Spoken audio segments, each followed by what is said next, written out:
Que voy a dar la última charla de retiro que no se pudo dar, la parte de la contemplación, que no la pudimos dar porque se formó tal desorden con la bendición de los dichosos tarecos que compraron, que después de ese desorden no se podía hablar de la contemplación para nada. Entonces decidí no dar la última parte de la charla y no se pudo grabar, y de verdad que vinieron hermanos de Puerto Rico que hicieron un gran esfuerzo por venir y no pudieron escuchar la charla. Entonces vamos a dar la última charla que vamos a dar en el retiro de contemplación para poderla grabar y para poder tener set y que estos hermanos de que vinieron de tan lejos pues puedan tener esta parte. El retiro fue sobre la oración. Hablamos los pasos de la oración y los tipos de oración.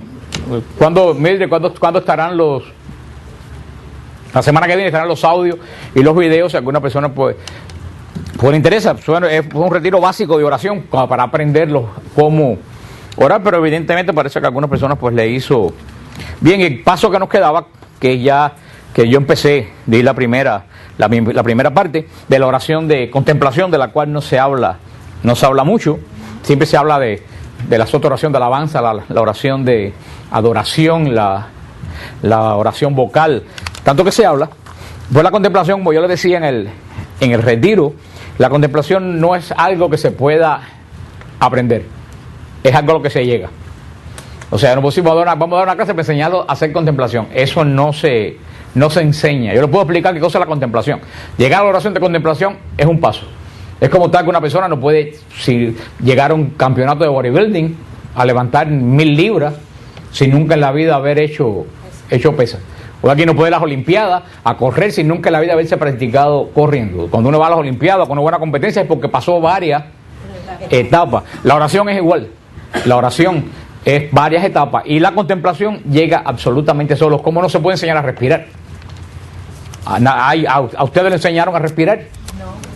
No, uno respira hasta durmiendo, aunque no tenga, es algo que va, eso es un paso que se llega que tú no te das cuenta, vas pasando por etapas. En el retiro dijimos, y que cuando el alma ha pasado por la oración de alabanza y por la oración de adoración, explicamos lo que era la oración de alabanza, explicamos lo que era la oración de adoración, no podemos explicarla, pero dijimos que no podíamos quedarnos en la alabanza.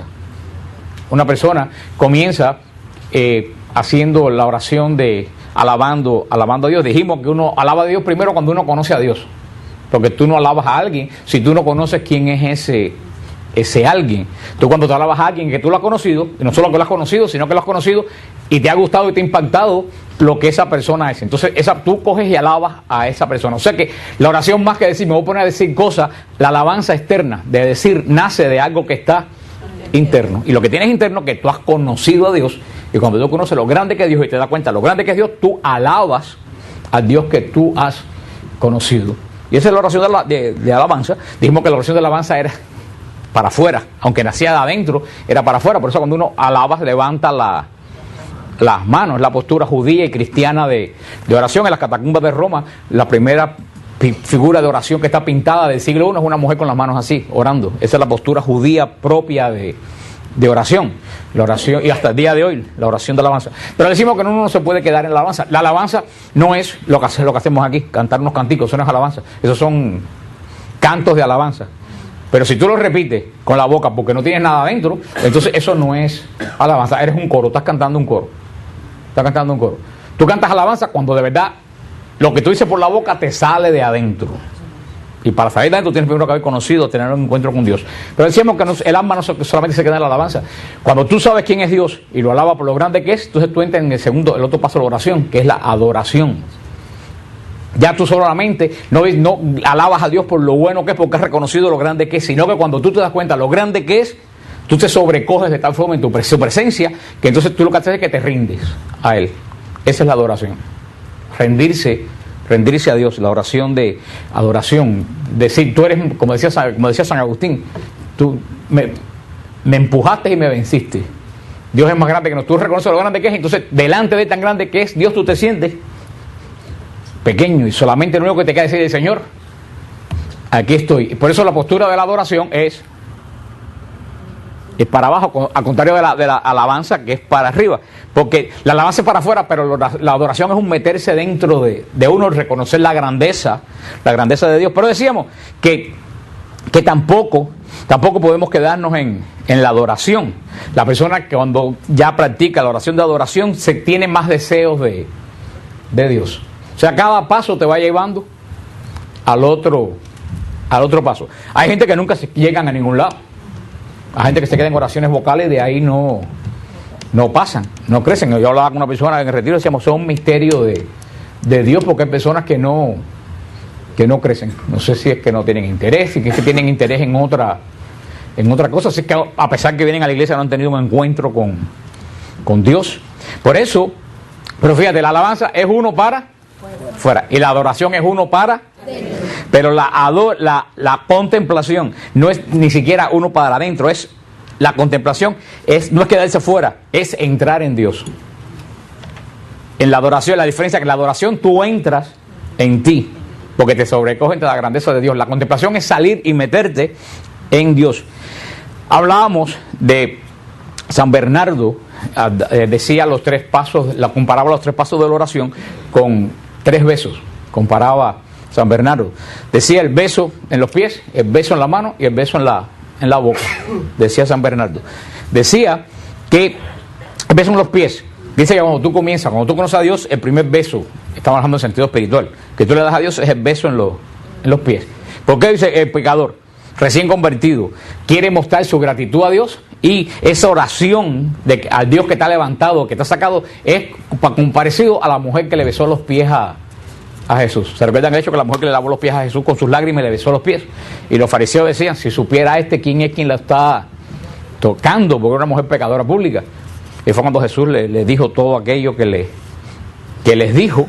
Por eso ese es el primer beso, el beso en los pies. El beso en los pies es como el beso del esclavo que besa los pies del amo porque lo ha rescatado, porque lo ha perdonado. Ahora decía San Bernardo, el segundo beso es el beso en la mano. Es como el beso en la mano. Ya cuando el primer movimiento es de sobrecogimiento y le besas los pies. Después ya tú no estás postrado, porque cuando uno besa los pies está totalmente. Después tú estás de rodillas, te levantaste un poco porque estás besando en la mano. Ese es el segundo beso. Es el beso en la mano. ¿A quién tú besas en la mano? Tú besas en la mano a quien tú le muestras respeto. Se le besa la mano a la reina de Inglaterra, a los obispos, al Papa se le besa el anillo. ¿Por qué? Enseñar de respeto, reconociendo que gratitud, amistad. Antiguamente se le besaba las manos a las damas cuando tú respetabas a una mujer. El beso en la mano, decía San Bernardo, es ya que tú entraste en confianza con Dios. Entonces se pasa de la gratitud a la amistad. ¿Tú el primer movimiento cuál es? Gratitud. Y después amistad, ya te amistad. Ahora es el tercer beso en la oración, como él lo pone de esta forma místicamente, que es el paso más místico de todo, es el beso en la boca. Porque ¿a quién tú besas en la boca? A quien tú amas. Tú no vas a ver cualquiera por plantarle un beso en la boca, porque imagínate la que se forma. Tú besas en la boca cuando tú amas a alguien. Entonces eso es cuando ya el alma se enamora de Dios. Entonces el primer paso es como el beso en el pie. Estás arrepentido, estás dándole gracias a Dios por haberte rescatado. Segundo paso es el beso en la mano, es la amistad, la confianza. El tercer paso es el beso en la boca, es el amor de la persona enamorada de Dios.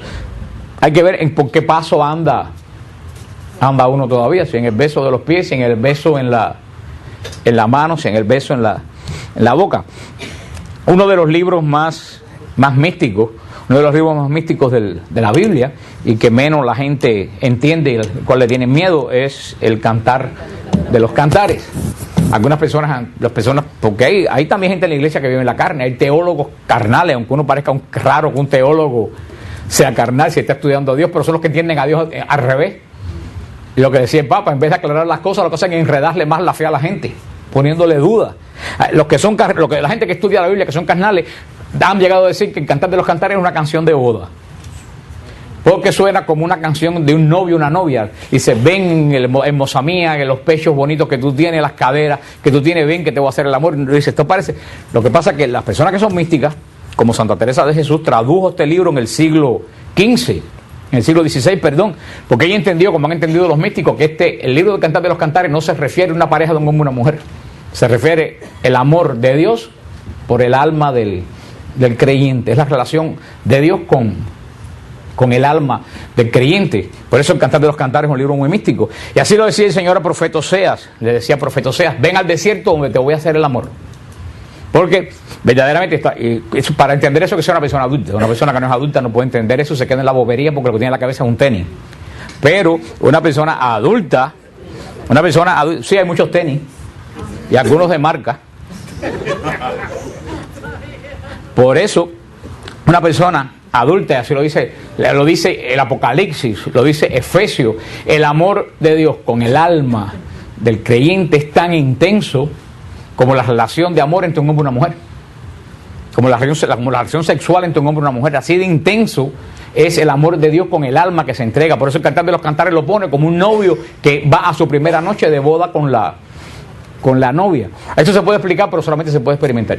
Una señora en el retiro lo experimentó y ella lo dijo: yo he sentido que he hecho el amor de Dios. He hecho el amor con Dios. Estamos hablando en forma mística, porque es una relación de oración que va más allá de hablar con la boca. Es un sentimiento profundo de la persona en amor a Dios, que eso es un grado elevado de la oración, y que lo expresa bien claro el Apocalipsis cuando habla de la boda del Cordero con la iglesia, y lo habla en Cantar de los Cantares. Y todos los místicos han hablado de ese amor entre el alma del creyente y el amor de Dios intenso, que no es un amor de bobería ni es un amor de sentimiento. Hablábamos que la alabanza y la adoración son propias de los ángeles y de la iglesia. Los ángeles y la iglesia hacen estos dos tipos de oración: alabanza y adoración. Por eso que dice el Apocalipsis que los ángeles son consiervos nuestros. Consiervos, son siervos que servimos al mismo Dios. ¿En qué? En la alabanza, en la adoración. Los ángeles alaban, los ángeles adoran. La iglesia alaba, la iglesia adora. La alabanza y la adoración son movimientos del Espíritu frente a Dios. Movimiento del Espíritu. La alabanza, ¿qué es lo que se mueve? El Espíritu. Y la adoración, el Espíritu frente a Dios. Por eso es tanto de ángeles como de hombres, como de la iglesia, de ambos, son un movimiento espiritual. La contemplación, la oración de contemplación, es entrar en Dios. No es un movimiento del Espíritu. Por eso no es propia ya solamente de las personas a quien Dios le ha llamado a dar ese tipo de oración. Santa Teresa decía que era, porque Santa Teresa es la maestra de oración, de contemplación de toda la historia de la iglesia. Santa Teresa es la mujer que ha vivido una relación más perfecta con Dios, después posiblemente de la Virgen María, a través de la oración de contemplación. Santa Teresa decía que la oración de contemplación es endiosarse. Es endiosarse, no hacerse Dios. Es muy diferente hacerse Dios que endiosarse. Yo les explicaba en el retiro que era como empanizar un bistec. Cuando uno empaniza un bistec, el bistec no lo hace pan, lo envuelve por todos lados de pan. Eso decía, como empanizarse, endiosarse, es rodearte totalmente de Dios. La contemplación es la forma más elevada de la oración, porque es donde se funde la imagen de Dios, que es el hombre, y Dios. Es cuando la imagen de Dios, que somos nosotros, es más perfecta delante de Dios. La oración de contemplación es entrar en el misterio de la Trinidad. La beata Isabel de la Trinidad, una de las grandes beatas del siglo pasado, una muchacha que murió de 26 años, pero y lo poco que vivió dejó unos escritos profundísimos.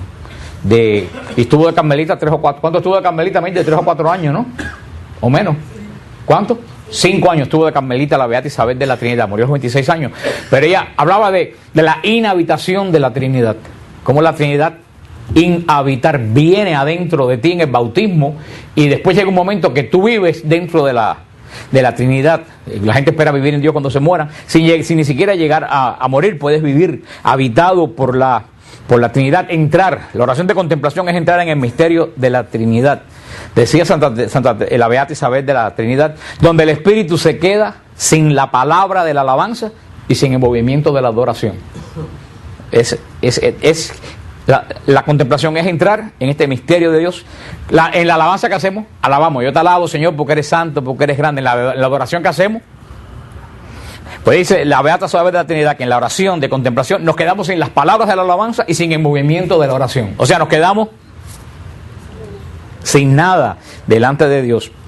La oración de contemplación es semejante a lo que hizo María de Betania, María la hermana de Marta. ¿Se recuerdan el pasaje en Betania cuando Jesús va a visitar a Marta y a María y a Lázaro? Que María se sienta a los pies de Jesús nada más que a mirarlo y escucharlo. Y Marta viene y le dice a Jesús, pero mire, esta mujer lo único que hace es bobear ahí, no me ayuda. Todo arriba de la casa me cayó arriba a mí. ¿Y qué es lo que le dice Jesús? Marta, Marta, ¿por qué te afanas? Una sola cosa es necesaria. Y María escogió la mejor parte. Hablábamos, ¿no hace falta gente de acción? Por supuesto que hace falta gente de acción, porque ¿cuál es uno de los mandamientos principales que tiene la iglesia? Predicar. Y con la conversión. Y para predicar te hace falta gente de acción. ¿Cuál era el problema de Marta? El problema de Marta no era la acción.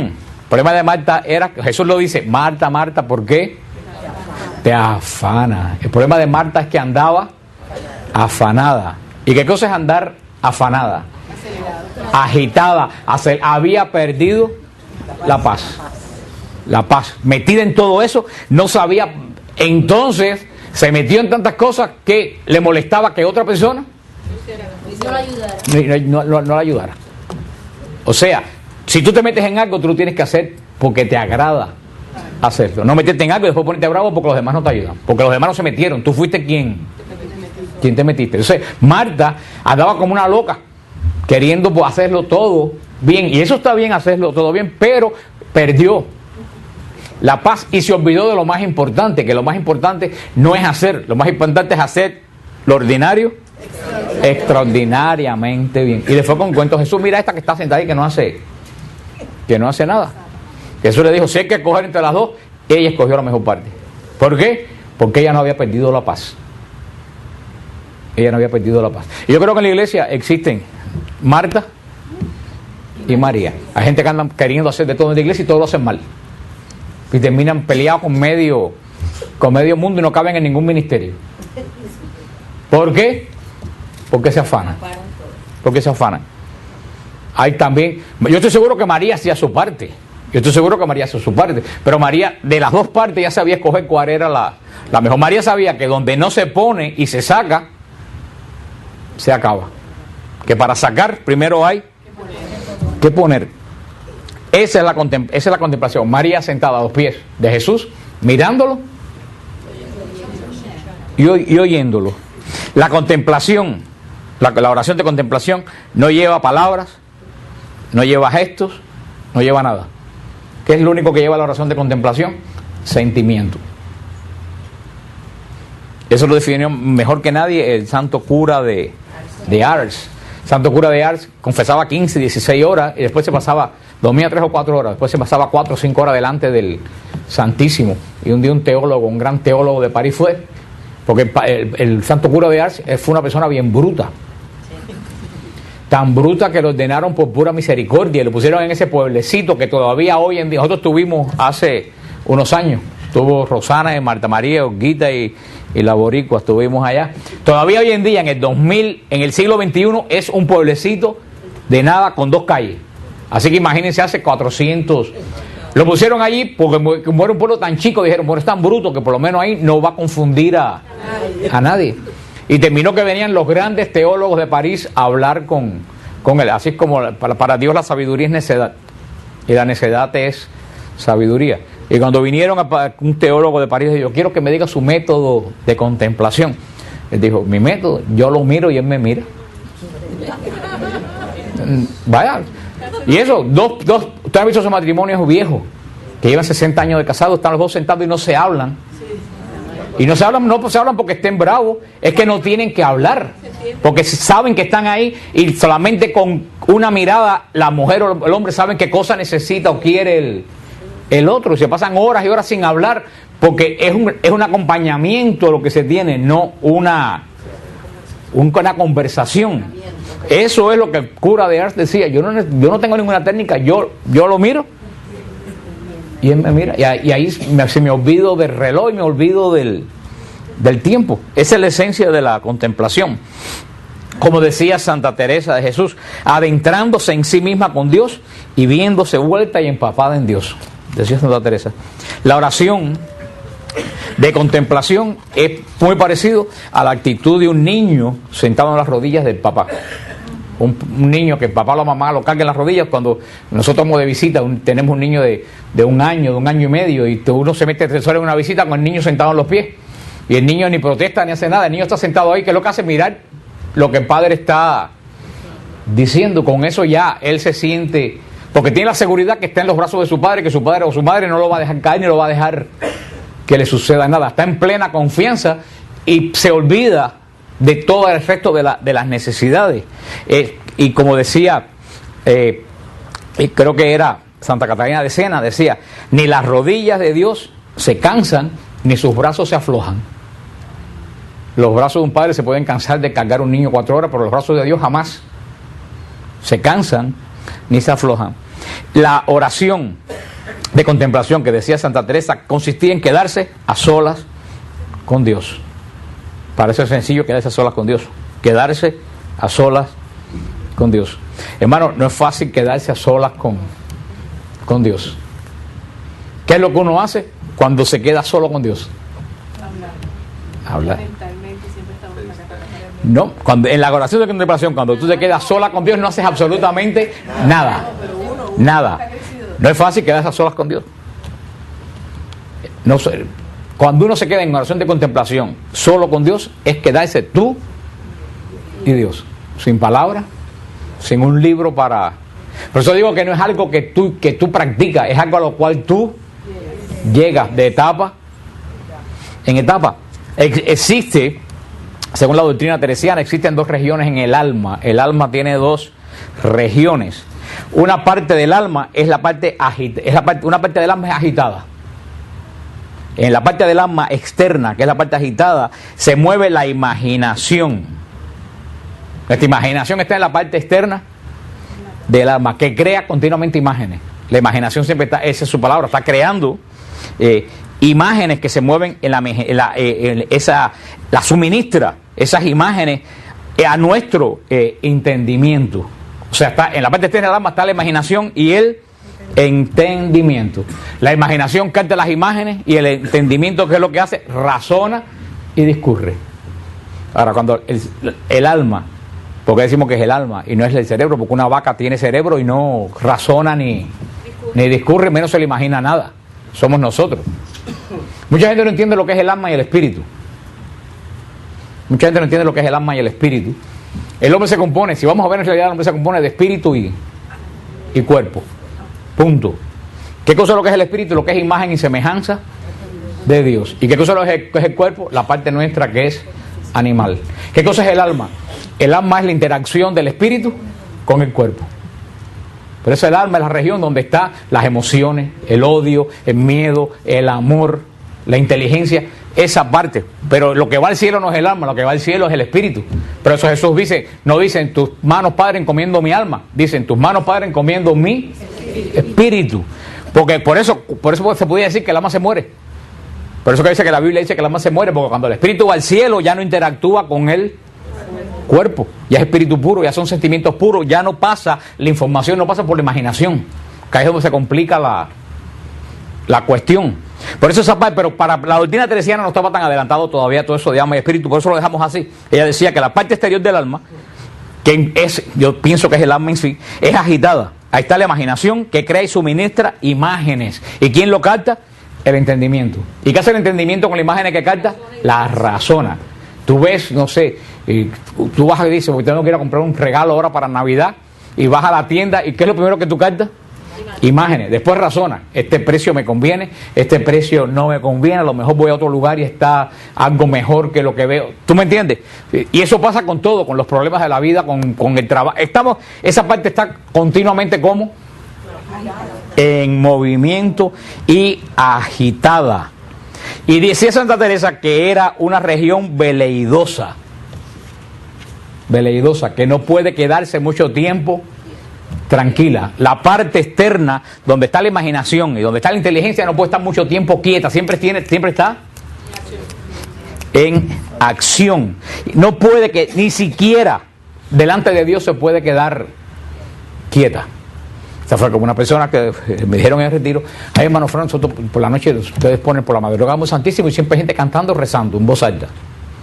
Y yo decía, por la noche no se debe ni rezar ni cantar en voz alta en el Santísimo. ¿Para qué ponemos Santísimo por la madrugada? Para que la gente vaya y no hable, sino que... Yo una vez fue un retiro en Texas, que yo dije, ahorita el Señor se sale de la custodia y le entra la galleta a esta pile vieja. Porque no pararon 24 horas de cantar, ni de rezar, ni de gritar.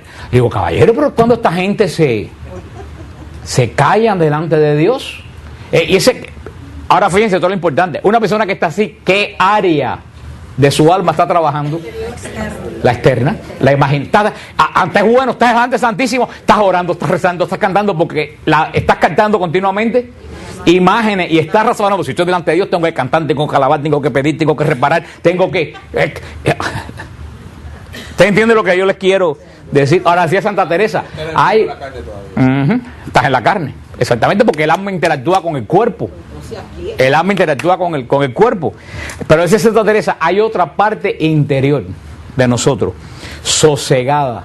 ¿Qué es lo que se encuentra ahí? La verdadera inteligencia y la voluntad.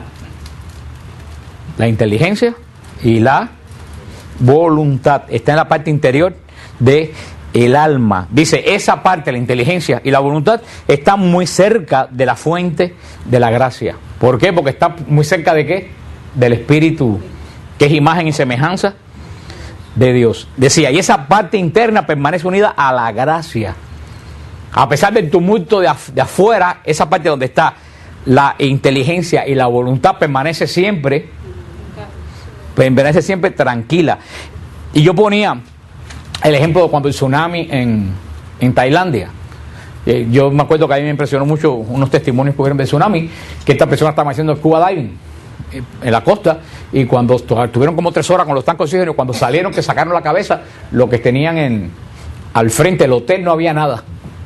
Todo se lo había llevado el tsunami, el pueblo, el hotel, las casas, todo, y ellos no se enteraron. Dice que ellos sí sintieron que se movieron un poquito en el fondo del mar, pero ellos pensaron que había pasado alguna lancha. Sin embargo, la parte de arriba, las olas arrancaron el hotel de 10 y 12 pisos. Y yo decía, bueno, esto es lo que dice Santa Teresa. La parte arriba del mar, ¿cómo estaba? Olas de 20 y 30 pies que arrancaron todo. Sin embargo, el fondo, ¿cómo estaba? Tranquilo. Mientras más en el océano, mientras más profundo tú bajas en los submarinos, eso, más tranquilo y más silencioso. Santa Teresa decía, así es el alma humana. Tenemos la parte externa, que es continuamente, y tenemos la parte interna, que es... Y una cosa muy interesante, también decía, para evitar la tormenta, eso lo estaba sacando yo entre los datos, que para sacar la tormenta, ¿qué hacen los peces? ¿Ustedes no saben qué hacen la tormenta cuando hay peces? Ustedes que se van para la orilla, o se quedan arriba, se van para abajo. Así debíamos ser nosotros, pero somos al revés. Cuando tenemos tormenta en la vida, nosotros, en vez de irnos para el fondo de nuestro espíritu, ¿qué es lo que hacemos? Nos salimos para la orilla de la parte que está encrespada. Para la parte que está encrespada, precisamente. Dos campos. Uno es el de los sentidos y el otro es el del espíritu. De eso se compone el alma humana. El alma humana se compone de eso. Y lo más interesante, que esta área, que esta fuente, que está cerca, esta fuente que está cerca de la gracia, que está esta parte donde está la voluntad y la inteligencia, está cerca de la gracia, está unida a 3 dones del Espíritu Santo: al don de ciencia, al don de inteligencia y al don de sabiduría. Esos 3 dones del Espíritu Santo, que son los que nos capacitan para conocer a Dios, están en esa parte del alma profunda del alma. Uno de los principios de la oración de contemplación es conocer quién es Dios y quiénes somos nosotros. Ahí es donde está el problema. Nosotros ni sabemos quién es Dios, ni sabemos quiénes somos, y menos, si no sabemos quién es Dios, menos sabemos quiénes somos nosotros. Por eso andamos dando palos siempre en el aire. Entonces tenemos una idea totalmente distorsionada de Dios. Y al tener una idea totalmente distorsionada de Dios, tenemos una idea totalmente distorsionada de nosotros mismos. La persona que tiene la idea de Dios policía, de Dios que siempre está vigilando a alguien para en cuanto lo primero que hace malo, castigarlo. Es un concepto que tiene mucha gente de Dios. Y muchos padres que le dicen a los hijos, pórtate bien que Dios te va a castigar. Esa es la mente de Dios policía. ¿Cómo tú puedes orar de un Dios que te está vigilando continuamente para castigarte? O sea, no entendemos quién es Dios. Y de ahí surgen todos nuestros problemas. A no entender quién es Dios, no entendemos quiénes somos nosotros. Entre Dios y el hombre, definitivamente hay un abismo. Dios es totalmente perfecto y puro y poderoso, y nosotros somos totalmente imperfectos y pecadores. Hay un abismo tremendo entre Dios y yo. Ahora, decía Santa Catalina de Siena, ¿qué es lo que llena el abismo entre lo grande que es Dios y lo pequeño que soy yo? La oración de contemplación. La oración de contemplación llena el abismo entre Dios. Crea un puente. Santa Catalina de Siena lo decía en una frase que a mí me fascina. Santa Catalina de Siena decía, tú eres el que es y yo soy la que no soy. Decía, tú eres el que es y yo soy la que no soy. Y eso es una frase tremenda referente a Dios. Dios definitivamente es el que es. Él lo dijo, yo soy el que soy. Y nosotros somos los que no somos, porque nos creemos cosas que nosotros verdaderamente no somos para nada. Y la vida diariamente nos demuestra que nosotros no somos lo que nosotros pensamos que somos. Continuamente nos demuestra la vida. O sea que tenemos un concepto equivocado de lo que es Dios y un concepto equivocado de lo que soy. Y eso lo veo de diario. Cada vez que tú ves estos muchachos que 18, 19 años, que parece que se van a tragar el mundo, que le dan una galleta a cualquiera, con una pistola, cuando tienen un accidente y después tienen una pata, se vuelven absolutamente nada. Tienen una idea totalmente distorsionada de quiénes son, de quiénes son ellos. La esencia de esto, de la contemplación, es la adoración. La adoración es lo que te lleva a la contemplación. El recogimiento y el silencio es la base de la contemplación. Silencio, recogimiento. Lo cual quiere decir que la mitad de la gente nunca en la vida va a tener oración de contemplación. Se puede tener, pero nosotros no somos capaces de hacer silencio. Y no solo el silencio externo, porque mucha gente no puede hacer silencio externo porque no tiene silencio interno. Tú puedes estar callado y no por eso estar en silencio. Tú puedes estar callado y tener 10.000 cosas en la cabeza dándote vueltas sin parar, y entonces tú no estás en silencio. Y por eso el silencio es solamente el silencio externo, pero claro que el silencio interno, la gente cree que el silencio externo provoca el silencio interno. Y yo creo que es al revés, que el silencio interno, el que tiene silencio interno busca silencio externo. Lo busca, lo necesita. Y la gente cree que no, que la gente cree que apagando radios y cosas ya tú vas a hacer silencio. Y ahí también, eso viene todo lo que le he dicho. Nosotros no nos conocemos, nosotros mismos. ¿Qué es lo que decíamos? ¿Qué es la preparación? ¿Qué es lo que te lleva? Una de las armas para la oración de contemplación que te lleva, la ascética. La ascesis, la ascética. ¿Qué cosa es la ascética? Porque precisamente para entrar en la oración de contemplación, ¿qué es lo que tiene que morir para entrar en la oración de contemplación? Nuestra parte carnal. Aprovecharon bien el retiro. Nuestra parte carnal. Una persona carnal no puede tener oración de contemplación. Porque una persona carnal vive en la bulla externa y la bulla interna. Hay gente que se callan pero siguen dándole tácate y esto y lo otro. Y no se pueden sacar las ideas de la cabeza. Y no pueden dormir. Y se cansan más. Y no es que no quieran, es que no pueden. No pueden. Pues, ¿y por qué no pueden? Porque están en la carne. Viven en la carne. ¿Qué cosa es vivir en la carne? Dejar que tu parte animal te controle. Nosotros tenemos parte animal y parte que es imagen y semejanza de Dios. Se lo dice San Pablo en Gálatas. Si tu parte que es animal, los impulsos tuyos te dominan, tú eres carnal. Y da fruto de carne. ¿Cuál es el fruto de la carne? La ira, la bronca, la envidia, la discordia, los celos. Eso es vivir en la carne. Hermano, como hay gente que vive en la carne, por eso que no tienen paz. Ni nunca tendrán paz. Ni su familia tendrá paz. Ni nadie que está a su alrededor tendrá paz. Ni su matrimonio tendrá paz. Ni sus hijos tendrán paz. Ni sus nietos tendrán paz. Porque eso se pasa. Eso se pasa de generación en generación. Hace falta oración intergeneracional para romper esa ese patrón que se pasa de familia en familia. A veces tú ves familias enteras, 3 generaciones que no han tenido paz y todos están divorciados 4 o 5 veces y todos están peleados, los tíos, los padres, los primos. Y no es una sola familia, son generaciones tras con el mismo patrón, porque no han aprendido a vivir en el espíritu, viven en la carne. Por eso la ascética, por eso dice San Pablo, los que viven en el espíritu, ¿qué frutos dan? De paz, de amor, de tranquilidad. Es esa gente que uno dice, ay, qué bien se está en casa de fulano, hay una paz. Hermano, eso se siente. Uno llega a casas que tú llegas y desde que tú llegas, si tú eres espiritual, tú no puedes estar en esa casa. No hay nada, pero tú sientes que hay algo ahí que te rechaza, tienes que irte de ahí. Sin embargo, en casa que tú llegues, tú dices, wow, que no tengo ganas de irme, o lugares como el monasterio.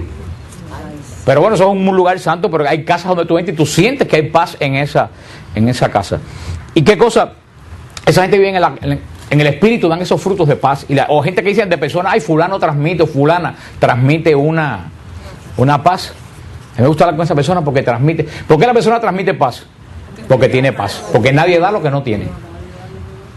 ¿Por qué vivimos como vivimos? ¿Por qué vivimos con la agitación? ¿Por qué vemos tanto desastre en la familia, en la gente, los suicidios, la gente que tienen de todo, tú ves que termina suicidándose? Tú dices, pero yo estoy leyendo la vida de los Kennedy, de la familia Kennedy, una de las familias más millonarias de este país. Y esa familia se destruyó porque daban una imagen que no era lo que ellos, porque la ambición los destruyó a todos. Los que no murieron por droga murieron en atentados. Un verdadero, ¿de qué vale? Cristina Onassis, la mujer más rica del mundo, terminó suicidándose con 34 años. La mujer más rica del mundo. Tú a veces tú piensas que tener dinero es la solución de las cosas, pero ¿de qué te vale el dinero si tú no tienes paz? Hermano, y la paz no se compra con dinero. Compras pastillas para calmarte los nervios, pero cuando se te pasa el efecto de la pastilla necesitas más pastillas. La ascesis te ayuda a dejar de vivir en la carne y vivir en el espíritu. Son prácticas que tú empiezas a hacer para decir, a mí no me manda mi carne, mi espíritu manda a la carne. Y lo explicamos lo que era. Hay un programa de televisión que te gusta ver, que no es nada malo, que es bueno, un programa bueno de televisión que tú quieres ver y dicen, yo no lo voy a ver. ¿Por qué? Porque a mí no me manda la parte mía animal, mi espíritu lo manda. O hay un dulce que te gusta, que quieres comer, tú dices, no me lo voy a comer. ¿Para qué? Porque así es como la parte espiritual va ganando sobre la parte carnal. Pero hoy en día no se habla de las ascéticas, ni siquiera en la misma iglesia, que es donde se debía hablar, porque tú no vas a esperar que en TV hable de la ascética. Y porque en TV no habla de la ascética, vemos a Ana Nicole Smith muerta con 30 y pico de años allí, su hija de 18, vemos a Britney Spears hecho un estropajo humano, vemos a Lindsay Lohan esa metida en rehabilitación. ¿Tú crees que esa vida es bonita? Se han destruido. ¿Por qué? Porque son pura carne. Todo lo que tú quieres, hazlo, tenlo. Y cada vez el animal pide más y más droga y más esto y más cosas nuevas, y terminas como están, terminan hecho un estropajo, como termina la mayoría de... Y ese es el modelo que le presentan a la juventud norteamericana. Que ustedes se ríen porque la ven en televisión, pero a lo mejor una hija de ustedes termina como la Nicole Smith. Nadie te puede asegurar que tu hija no va a terminar igualita que esa, o peor. Nadie te lo puede asegurar, porque ellos van a recoger lo que tú vas a sembrar en ellos. Si tú no tienes nada, que tú vas a dar. No se habla, ni la iglesia, que es la que tiene la obligación de hablar de eso, no lo hace porque no está de moda. La contemplación, vida de oración caracterizada por la intervención de Dios mediante los dones contemplativos. ¿Cuáles son los dones contemplativos? Lo dijo ahorita: ciencia, inteligencia y sabiduría. Hablamos ampliamente de esos 3 dones aquí. Esos 3 dones de ciencia, inteligencia y sabiduría, que son los dones que te ayudan a conocer la profundidad de Dios, son los que te dan la vida. O sea, que la oración de contemplación está ligada con los dones del Espíritu Santo. ¿Cuáles son los enemigos de la contemplación? Los enemigos de la contemplación, primero de todo, la imaginación. Ese es el primer enemigo de la contemplación. La imaginación, que Santa Teresa dijo que era la loca de la casa. Tenemos que aprender a controlar nuestra. El 90% de los problemas comienzan por la imaginación, porque nos imaginamos cosas que no son reales. Muchas veces nuestra imaginación no va con la realidad. Por eso que nada, la imaginación no tiene nada mejor puesto que lo que le dijo Santa Teresa, la loca de la casa. Es lo opuesto a la realidad. La imaginación es la primera enemigo de la oración de contemplación. El segundo enemigo de la oración de contemplación, las preocupaciones. Una persona con preocupaciones no puede tener oración de contemplación. Tú no puedes centrarte en Dios cuando estás lleno de preocupaciones. La falta de paz es el tercer enemigo de la contemplación. Una persona que no tiene paz no solo no puede orar en contemplación, no puede tener ningún tipo de oración. Una persona que no tiene paz no puede estar tranquila en ningún lado, ni en tu familia, ni en tu casa. Esas son la gente que siempre tiene que estar cambiando de casa, cambiando de trabajo, cambiando de grupo, cambiando. Yo conozco gente que cada 6 meses se cambian de parroquia, de grupo, y en ninguno caben. Y Salvador Gómez lo dijo muy bien. Cuando tú cambias un burro 4 veces pesebre, el burro no come, el problema no está en la hierba. El problema es el burro. Ríanse que a lo mejor ustedes son uno de ellos, que han pasado por 40 ministerios, que han pasado por 40 parroquias, y entre los protestantes ni se digan, cada 4 meses cambian de iglesia.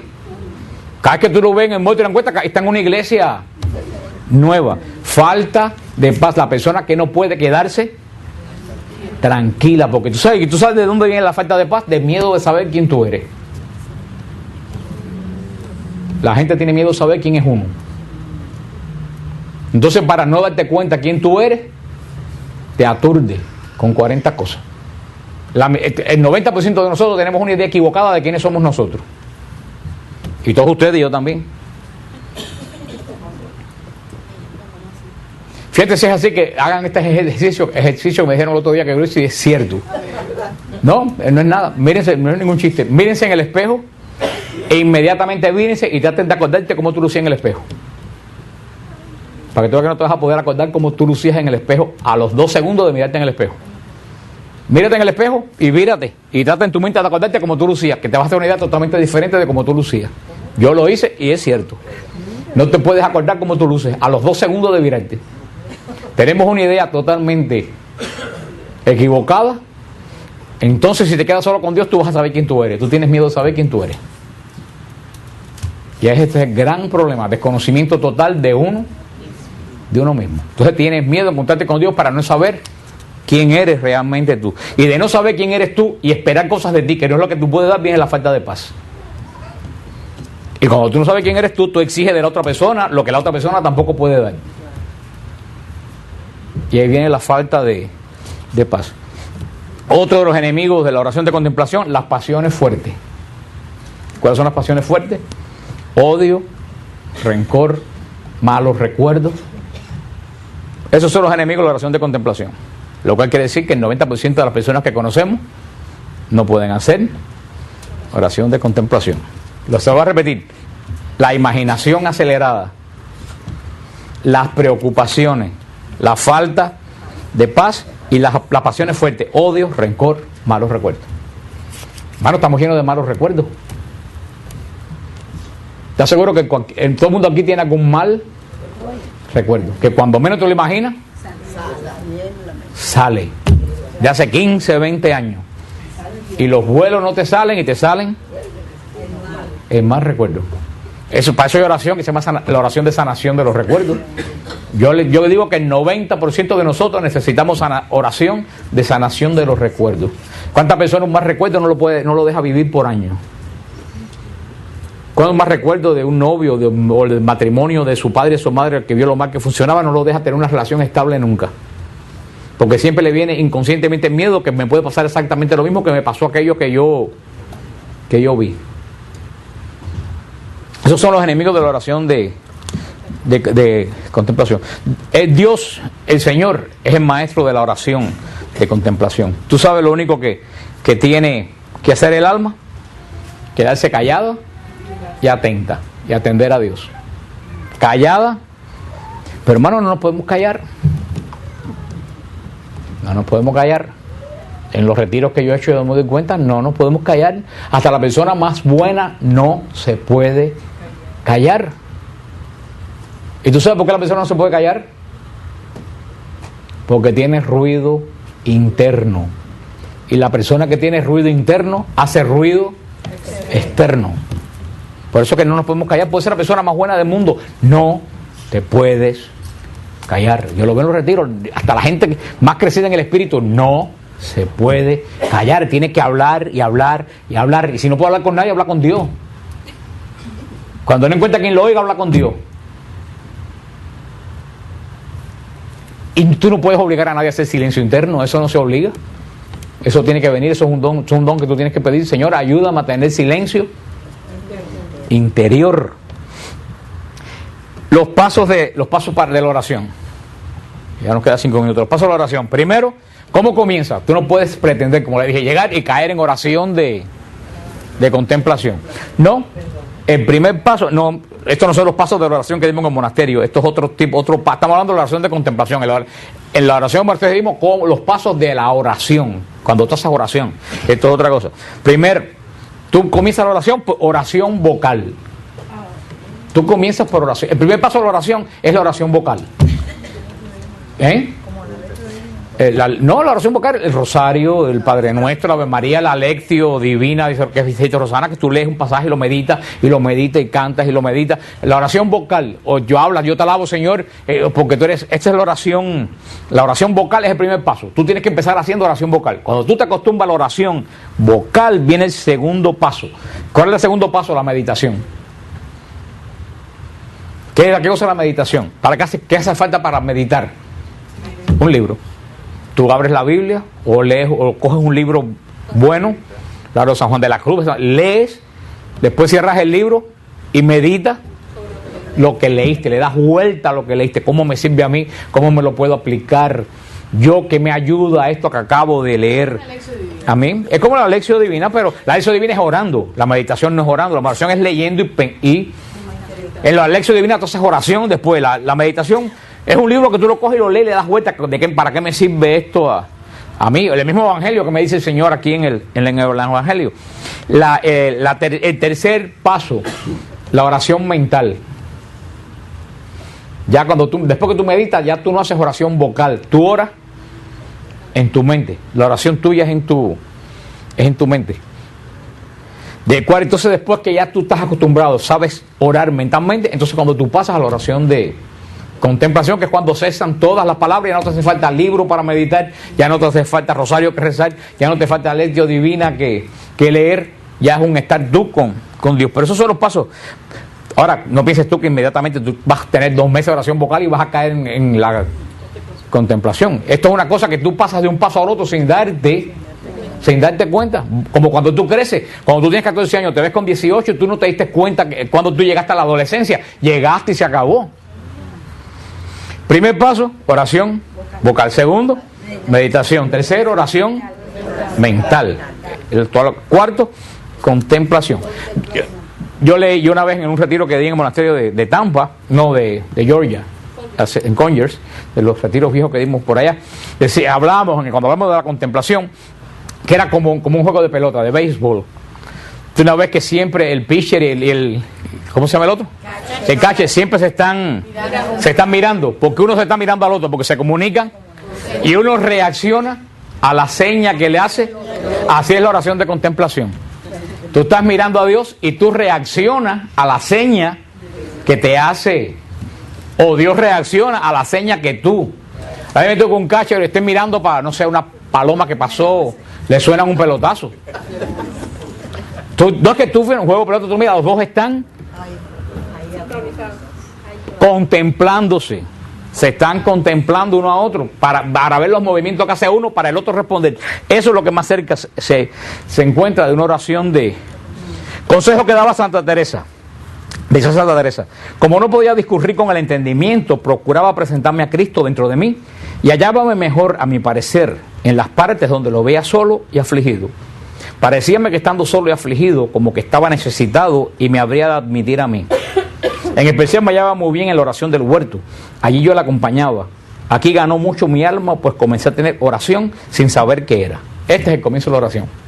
Santa Teresa decía que ella cogía y se empezó a imaginar a Cristo en la oración del huerto. Entonces decía, como yo veía a Cristo tan afligido en ese momento, tan angustiado, ella mentalmente le hacía compañía. No es lo mismo ver a Jesús transfigurado en el Tabor, que ahí lo que te da a ti es que verlo sudando sangre y temblando de miedo. Dice Santa Teresa, yo me acercaba a él y como que me abrazaba a él. Dice, sin darme cuenta, haciendo eso, llegué a tener oración de contemplación. Por eso le digo, utilicen, eso es usar la imaginación interna. Que es lo que digo a la gente, eso es meditar, más que leer un libro. Y eso es el rosario. Tú dices, voy a meditar hoy ahora que viene Navidad, en la Navidad. ¿Qué cosa es meditar en la Navidad? Y eso ustedes lo debían hacer. Ustedes se sientan no se pongan a pensar la humanidad de Cristo que se convierte, eso es teología.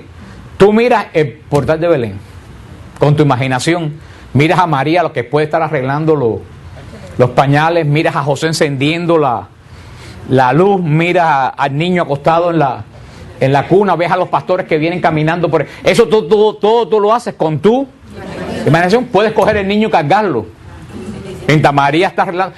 Eso es parte de la meditación, hermano. Para eso no hay que coger teología ni curso de nada. Santa Teresa lo hacía ¿con qué? Con la oración en el huerto. Ella veía a Jesús agobiado, llorando, y ella se ponía al lado de Jesús, y ahí se pasaba rato. Eso te va llevando la oración. Puedes coger cualquier pasaje puedes subirte en el bote con Jesús cuando cruzaban el mar de Galilea y ver hasta la fogata que tenían en el... Yo un día vi hasta la fogata que tenían en el bote. Y después pregunté, porque yo dije, ¿cómo fogata en un bote? Y sí me dijeron que los pescadores tenían una fogata en medio de un cuadrado de arena. Y tú puedes mirar a Pedro y a San Juan alando las redes y ver a Jesús sentado. Eso es lo que te va llevando. Eso tú te puedes sentar, pero eso no lo puedes hacer con el radio y el televisor puesto. Eso tienes que buscar un momento, decir, me voy a sentar ahora a hacer oración de meditación, pero sin libro. Ya empezar con mí. Pueden leerse el Evangelio entero. Cojan un pasaje, léanlo y empiénsenselo como si fuera una película en la mente de ustedes. Empiénsenselo a imaginar con todos los detalles que ustedes se le puedan imaginar. A mí se me pasó cuando vine con la primera vez que fui a Tierra Santa. Ya yo hacía el rosario y me pasé. Estaba en Claro. Tierra Santa y estaba... Tú sabes, yo te entiendo, muchas veces yo cuando hago rosario de misericordia, yo lo hago en la cima del Calvario. Yo subo, sentado en mi casa, yo subo al Calvario, como yo me lo conozco, entro y me arrodillo en el lugar que siempre me arrodillo y me pongo a mirar la cruz que está en el Calvario con los iconos de la Virgen y hago rosario de misericordia. Y estoy aquí en Miami, en mi casa. Pero en mi mente, lo que estoy viendo, te lo juro que yo me siento en ese lugar arrodillado. A mí me ha pasado que veo a Jesús sobre la Bueno, pues ya ahorita ya caen en éxtasis místico, que es el paso siguiente a la contemplación. Decía Santa Teresa, no os pido que, oye lo que decía Santa Teresa, no os pido que penséis en él, ni que saquéis muchos conceptos, ni que hagáis grandes y delicadas consideraciones con vuestro entendimiento. Solo te pido que lo mires. Lo que yo le acabo de decir, lo que decía Santa Teresa. No es hacerse un resumen teológico de la oración en el huerto, ni grandes conceptos, mira cuánto sufrió por mí. No, es mirarlo, pero no con los ojos del físico, sino con los ojos del espíritu. Ay, aquí en la contemplación es un don muy grande. ¿Qué don entra la contemplación? ¿Qué es lo que estábamos hablando ahora? No, ya dijimos inteligencia, ciencia, no están diciendo nada. No, hija. Bilocación, tú estás yendo a las grandes ligas. ¿Qué don ustedes creen que se llega a tener ahí? A ver. No sean teológicos, no están en los 7 dones del Espíritu Santo. Los 7 dones del Espíritu Santo están escritos en la Biblia, pero hay 100 y tanto, hay 300, 500 dones, todo es don. Hay dones, que don espiritual entra ya uno ahí cuando entra en esa fase de contemplar a Jesús. Están perdidos, el don de visión. Ahí tú empiezas a tener el don de visión, que Santa Teresa decía, el don de visión es un ver sin ver. Eso no se puede explicar, eso hay que experimentarlo. El don de visión es ver sin ver. Pero decía Santa Teresa, y es cierto, tú no lo ves, pero lo ves más cierto que si lo vieras con los ojos. Tú lo ves ahí, pero con la seguridad más clara que si lo ves con los ojos tuyos. Ese es el don de visión. Pero ese don se llega cuando uno entra en ese tipo de oración. Y ahí cuando tú puedes ver los ángeles, hay una serie de cosas que tú puedes ver que otras personas no lo pueden ver. Que no es aparición, La visión, la aparición es algo físico, la visión es espiritual. Algo que tú, es como si tú tuvieras un televisor puesto en tu mente, como una película en tu mente. La aparición es algo físico. Por eso hay que saber la Virgen, en todo eso hay que saber diferenciar cuándo es visión y cuándo es aparición. La aparición es una presencia física. ¿Es el ver? Sin ver.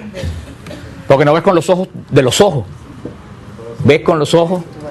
A mí, yo siempre lo he dicho, a mí nunca se me olvidó una vez que veníamos de uno de los seminarios de espíritu que hicimos en San Hugo, cuando estábamos al principio, que estaba hasta Doña Jacinta, y yo venía subiendo por Flagger, nunca se me olvida porque estaba por Flagger y Leyún. Y yo miré para atrás a ver si venía un carro para cambiarme, y yo vi, sin ver, porque no estaba, pero lo vi. Yo vi que atrás de mí venía una cosa gigantesca negra como encima de mi carro. Pero como una sombra negra gigantesca venía atrás de mí. Y en ese momento dije, en el nombre de Jesús, lo que es una cuadra atrás de mí. Yo estoy seguro, y no lo vi, pero estoy más seguro que estaba ahí, de que si de verdad lo hubiera visto de verdad. Porque hay veces que tú ves cosas que de verdad la ves y no la ves. ¿Cuánta gente dice, lo vi con mis propios ojos, ahí mismo estaba fulanita, y estaba haciendo otra cosa que no es lo que tú piensas que estabas haciendo?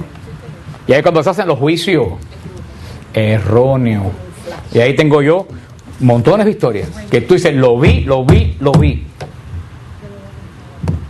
No lo viste. Lo viste, pero no era lo que tú pensabas. Ahí entra la imaginación, no es lo que tú pensabas que era. Una cosa, ya estamos terminando, pero una cosa, ustedes saben, el descanso en el espíritu. El descanso en el espíritu tiene dos. Hay el descanso en el espíritu que el Señor te hace descansar cuando tiene que sanar algo en ti. El descanso, uno de los objetivos que el Señor te hace descansar en el espíritu, que no es desmayarte. El descanso en el espíritu no es un desmayo. La gente piensa que es un desmayo. Tú no pierdes la conciencia ni pierdes. Tú sabes dónde tú estás y tú estás oyendo a la gente caminando por alrededor tuyo. No es un desmayo. Es como un relax, como una debilidad que te... Como un desfallecimiento, como un desfallecimiento que tú no te quieres levantar, tú te echaras todo el tiempo echado ahí porque te sientes tan bien que no te quieres, pero tú estás oyendo todo lo que pasa. La gente piensa que es que uno pierde, tú no pierdes el sentido de nada. Y el descanso en el espíritu ocurre cuando el Señor tiene que sanar el interior de una persona y la persona está tan inquieta que el Señor no puede sanarla. Entonces, ¿qué hace? Que venga sobre ti. Pero dicen algunos místicos que cuando tú no tienes nada que sanar y descansa en el espíritu, eso puede ser el comienzo de la oración de contemplación. Si tú descansas en el espíritu, aquí tú no tienes absolutamente nada de qué sanarte, y tú sin embargo descansas en el espíritu, y eso se puede decir que es como un comienzo. Eso es la contemplación. Estás ahí, cuando tú descansas en el espíritu, ¿estás orando? No, estás nada. ¿Qué es lo que estás? Ahí. Eso es el comienzo también de la oración de contemplación. Un arma que puede ser bien hecha, una excelente arma de contemplación, es el rosario. El rosario es un arma excelente de contemplación. Lo que pasa es que no lo usamos como contemplación, lo usamos como repetición de oraciones. El énfasis del rosario no está en lo que tú repites, está en lo que tú meditas. Las Ave Marías se dicen para en el tiempo que uno está hablando con la boca, tu mente se enfoque en qué cosa, en el misterio que estamos meditando. Porque si no, ¿para qué se dice el misterio? Se dice el misterio para que tú, mientras estás diciendo con tu boca la Ave María, tu mente se enfoque. Jesús la azota la azota de Jesús a la columna. Padre nuestro que te sabes, Ave María. Tú lo estás diciendo con la boca, pero entonces en tu mente tú estás enfocado en ¿qué? En Jesús amarrado en la columna, en la gente dándole. Eso es un arma de meditación que puede llegar a ser un arma de contemplación. Como le dije, estos son datos para que ustedes entiendan qué es la oración de contemplación, que es la oración. Después de la oración de contemplación, lo que viene es el éxtasis. Y eso no se enseña. ¿De qué?